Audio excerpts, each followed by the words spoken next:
السلام علیکم ورحمۃ اللہ وبرکاتہ۔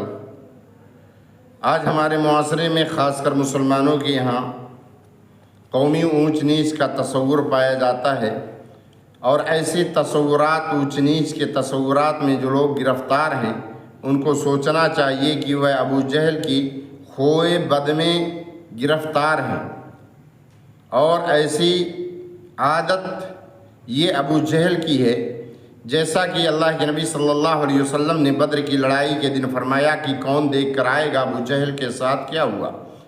عبداللہ بن مسعود رضی اللہ تعالی عنہ اس کے لیے روانہ ہوئے اور دیکھا کہ افرا کے دونوں بیٹوں نے اسے قتل کر دیا۔ اس کی لاش ٹھنڈی ہونے والی تھی۔ انہوں نے پوچھا تم ہی ہو؟ انس رضی اللہ تعالی عنہ نے بیان کیا کہ ابن مسعود نے پوچھا کہ تو ہی ابو جہل ہے؟ تو اس پر اس نے جواب دیا کہ مجھ سے بھی بڑا کوئی ہوگا جسے تم نے آج قتل کر دیا ہے، یا اسے یوں کہا جائے جسے اس کی قوم نے قتل کر دیا ہو، اس سے بھی بڑا کوئی ہوگا۔ تو اس نے کہا کہ کاش میں کسان کے سوا کسی اور نے مجھے مارا ہوتا، کسان کے سوا کسی اور کے ہاتھوں میرا قتل کیا جاتا۔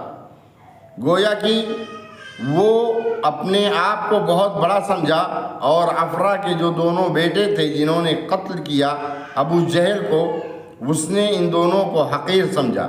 اس لیے میرے بھائیوں، قومی اونچ نیچ کا یہ رواج اور جو دماغ میں یہ کیڑا لوگوں کے اندر گھومتا ہے کہ ہم بڑے افضل ہیں، بڑے اچھے ہیں، بڑے عزت والے ہیں، تو ایسی اور دوسرے لوگوں کو حقیر سمجھنا، چھوٹا سمجھنا، یہ سمجھیے یہ ابو جہل کی کھوپڑی والی دماغ میں جو ابو جہل کے چل رہا تھا، اور اس کی بری عادت ہے، بری عادت میں وہ گرفتار ہے۔